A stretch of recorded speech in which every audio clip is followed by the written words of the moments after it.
खेल में तो तभी मजा आता है जब उसमें कठिनता हो। क्यों? सच्चा खिलाड़ी वही। अगर कुश्ती लड़ने में सामने वाला योद्धा कमजोर तो कहता है यार काय को मतलब। अपने से स्वभाव से लड़ने में अच्छा लगता है सूरवीर को। गेम खेलने में तो तभी जब कठिनता हो। तो हमको जो गेम दिया गया है इसमें माया विघ्न डालती है। हमारे पास बल भी है तो भगवान का।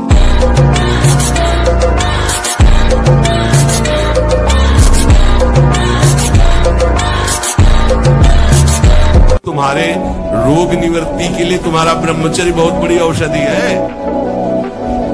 मान लीजिए कोई भी रोग तुम्हें परास्त नहीं कर सकता। बड़े से बड़ा भयंकर रोग भी परास्त नहीं कर सकता अगर आप ब्रह्मचारी हैं।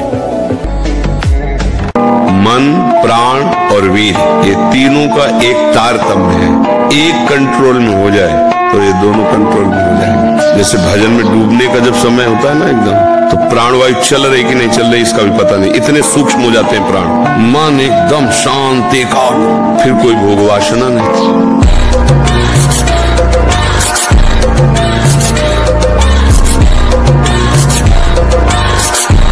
40 किलो अन्न पचाने के बाद वो जब ठीक से पच जाएगा तो एक बार जो आप हस्तमैथुन करके वीर्य नष्ट करते हैं वो, और आप दिन में 4 बार करते हैं, आपकी हालत क्या होगी। और यही नहीं कि इसमें केवल पुरुष ही, साहब चाहे बच्चा हो चाहे बच्ची हो, जो इन गंदी आदतों को स्वीकार करेगा वो नष्ट ही हो जाएगा, क्षमता नहीं रह जाएगी। चाहे आप जिस अवस्था को, व्यायाम जरूरी है, तुम्हारी इच्छा ही खत्म हो जाएगी हस्तमैथुन करने की। लगाओ जरा दंड बैठक लगाओ। तो हम साधन में बैठते हैं, मन विषयों में जाता है, वो जाता नहीं है। सच्ची मानिए उसमें संस्कार भरे हुए हैं, वो नष्ट हो रहे हैं। उसको आप प्रतिकूल भावना से पोषित मत कीजिए कि जब हम भजन में बैठते हैं, ध्यान में बैठते हैं, साधना में बैठते हैं तो मेरा मन बहुत विषयों का चिंतन करता है। ऐसा नहीं है, ये विपरीत चिंतन है। हमारे मन में जो बसी हुई वासना है वो उस समय निकलती होती है। आप देखो एकाग्रता, आप जितनी एकाग्रता करेंगे उतना ही विषय चिंतन दिखाई देगा। वो होता नहीं विषय चिंतन, वो मन को खाली किया जा रहा है। तीसरी बात, उसको बहुत अधिक व्यायाम और प्राणायाम, अगर अखंड ब्रह्मचारी रहना है तो अत्यंत आवश्यक है। तीसरी बात कि कम से कम 30 मिनट दंड बैठक आदि, फिर इसके बाद 30 मिनट आसनों का अभ्यास। जो ग्रंथ निकला है, कई योगियों ने निकाला है आसनों का, इस तरह के आसन, इस तरह का। फिर प्राणवायु का संशोधन, क्योंकि प्राणवायु, मन और वीर तीनों का एक तदात्म्य है। अगर प्राणवायु पवित्र सूक्ष्म है तो मन निश्चल होगा और वीर संग्रह करने की सामर्थ्य आ जाएगी। वीर को संग्रह करना बहुत कठिन बात है। तो इससे मन को बार बार भगवान के नाम में लगाना, संतों की जो महामहिम उनके चरित्र हैं उनको श्रवण करना, इससे हमारी भावना सदैव संयम की तरफ बढ़ेगी। अभी बच्चे हो, हमारी बातें सुन लिया है, इनको डायरी में नोट कर लेना और इसके बाद जो है उनको रोज पढ़ना कि क्या बात कही गई है। और जब दृढ़ निश्चय है कि मुझे ब्रह्मचर्य से रहना है तो कभी भी किसी भी तरह भोग का संयोग उपस्थित होने पर भी अपने निश्चय में रहे कि मेरा मार्ग भोग नहीं है, योग है, ब्रह्मचर्य है, तो फिर आप आगे निकल जाओगे। कई वर्ष तक यौवन अवस्था को प्राप्त होने पर यदि ब्रह्मचर्य क्षीण न हो तो फिर धीरे धीरे धीरे धीरे ऊर्ध्व रेता होने लगता है। जिसका ब्रह्मचर्य अधोगामी, वीर्य अधोगामी हो गया, उसको रोक पाना बहुत कठिन होता है, क्योंकि उसका अभ्यास वीर्य का बन गया है, नीचे की इंद्रियों से बाहर होना। और जिसने उसको रोक लिया है फिर ऊर्ध्वगामी होने लगता है। शांति, गंभीरता, आनंद, भजन में एकाग्रता, संकल्प में दृढ़ता, संकल्प सिद्धि, ये बहुत प्रकार की दिव्य लाभ वृत्तियां ब्रह्मचर्य से जागृत हो जाती है। पहली बात, कसम खाना होगा, दृढ़ निश्चय करना होगा, मैं किसी भी तरह से वो क्रिया नहीं करूं। दूसरी बात, ऐसा दृश्य, ऐसे लोगों से वार्ता, ऐसा संग जो हमारी उस क्रिया को करने के लिए प्रोत्साहन दे, वो छोड़ना होगा। तीसरी बात, हमारा भोजन सात्विक हो। आखिरी बात यह है कि किसी आयुर्वेदिक अच्छे वैद्य से मिलकर पुष्टता की औषधि लीजिए, जो आपकी धातु पुष्टता करे, उसकी औषधि लीजिए, संयम से रहिए। कई महीने तक आपको बिना किसी चेष्टा के दोष दिखाई देगा, बिना किसी चेष्टा के पात भी दिखाई देगा, धातुपात होना।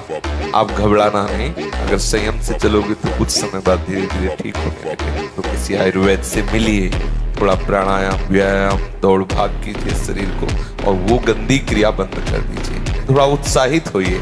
निरुत्साहित पुरुष आगे नहीं बढ़ पाता, चाहे स्वार्थ हो या परमार्थ हो।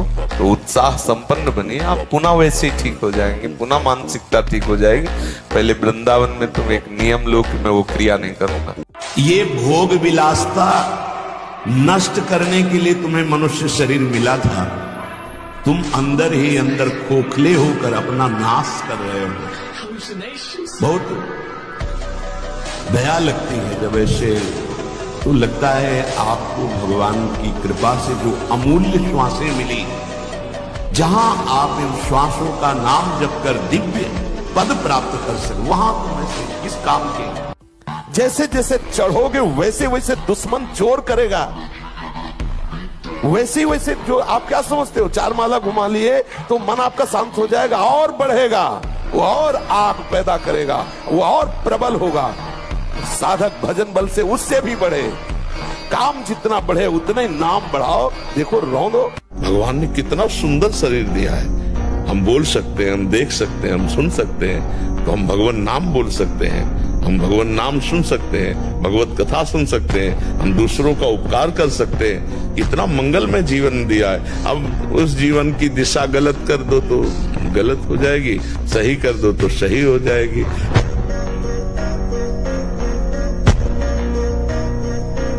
एक शराबी का उपदेश हमें जीवन भर याद रहा है। वो यही कहता था, तिल तिल काटी गई मूर्ति कभी टूटी नहीं। तू बाबा जी बना कभी टूटना नहीं। हम उस समय बच्चे थे, वो जीवन भर रखा। ये बात अच्छे से समझ लो, अच्छे से। इस सुख का प्रलोभन देकर बांधती सुख है नहीं, क्योंकि आप उपासक हो। जब सुख में उतरोगे तो कितने दिन फिर आपको घृणा होगी कि अरे धिक्कार हमारे जीवन, फिर लौटने का चांस नहीं रहेगा। ध्यान से सुन लो, लौटने का चांस नहीं देगी माया। तुम्हारी ऐसी आंतरिक कमजोरी हो जाएगी, ऐसी वृत्तियां कमजोर हो जाएंगी कि तुम उस माया के इशारे पर नाचोगे, उसके विपरीत तुम बोलने की भी ताकत नहीं रख सकते। परम पवित्र विचार वाला, परम पवित्र आहार वाला, परम पवित्र जब आपकी चेष्टाएं, तब इस महान शक्ति को धारण किया जाता है। कुछ ऐसे भी व्यायाम करते हैं। कोई व्यायाम पैर से, ये कोई व्यायाम का मतलब पसीना निकले शरीर से।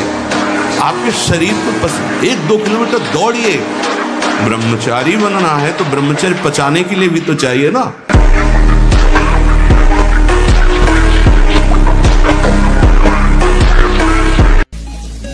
कोई गर्व न करे महीना 2 महीना ब्रह्मचर्य रह के कि मैं काम विजयी हो गया। भगवान शंकर की समाधि भंग कर सकता है, तुम तो जीव हो, वो शिव हैं, वो शिव हैं, उनकी समाधि भंग कर सकता है, तुम तो जीव हो। ब्रह्मचर्य बहुत बड़ा वरदान है, ये लोग समझ नहीं रहे। सबसे प्रार्थना करते, खिलवाड़ मत करो, सुख के नाम पे तुम्हें बर्बाद किया जा रहा है। ये मन तुम्हारा तुम्हें सुख का प्रलोभन देके तुमको नष्ट करके अपने अधीन कर रहा है। आप सब कुछ कर सकते हैं, मतलब यही सबको भूल है। ये तो किसी किसी के भाग्य में लिखा होता, कुछ नहीं। तुम जो चाहो अपना भाग्य बदल सकते हो, ये मनुष्य शरीर जो चाहो कर सकते हो। भगवान को जब प्राप्त कर सकते हो तो क्या नहीं बन सकते हो। नाम जप करो, अच्छे आचरण करो, अच्छा भोजन करो, व्यायाम करो। नाम समस्त सांसारिक जालों को काटने वाला है। जिन जालों में आप फंसे हुए ना, सुमिरत समन सकल जग जाला, समस्त संसार के बंधनों को काट देगा नाम। काल का भी महाकाल है नाम।